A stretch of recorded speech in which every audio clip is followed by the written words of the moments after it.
High বন্ধুরা, আজকে তোমাদের সামনে আবারও একটা নতুন কেস নিয়ে হাজির হয়েছি।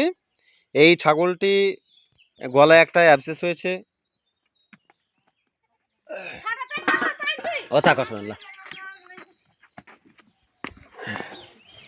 এই যে এর গলার অ্যাবসেসটা এখানে এই যে ফুলে আছে,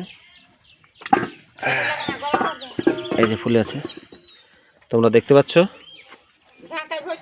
তো এগুলো অ্যাকচুয়ালি টিউমার বলা চলে না। এগুলোকে আমরা সাধারণ লোক সবসময় এগুলো টিউমার বলে থাকি। অ্যাকচুয়ালি এগুলো কোনো টিউমারই নয়।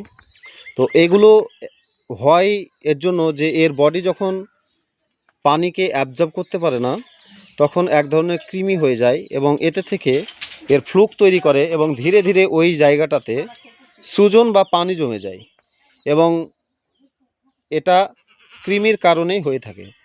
এবং পানি হওয়ার কারণে ওই পানিটা যখন অ্যাডজাস্ট হয়ে যায়, এক জায়গায় চলে আসে, তখন এটা এরকম গোল হয়ে যায় এবং এর ভিতরে প্রথম অবস্থায় যদি আমরা এখানে সূচ পিক করি তাহলে দেখা যায় এগুলো পানি থেকে যায় এবং পানি বের করার পরে এখানে যদি ট্রিটমেন্ট দেওয়া যায় অনেক সময় শুকিয়ে যায় এবং কিছু ক্ষেত্রে যদি না শুকায় তবে এগুলোকে একটু অপারেশন করে এর গ্লানিটা বের করে তারপর একে ট্রিটমেন্ট দিলে এগুলো সেরে যাবে। এগুলো অ্যাকচুয়ালি কোনো সমস্যাই নয়। তো আমার এই চ্যানেলটি ফলো করতে থাকবে এবং তোমরা লাইক, কমেন্ট, শেয়ার, সাবস্ক্রাইব করে দেবে, এই আশা রইল তোমাদের কাছে। এই বলে আমি শেষ করলাম।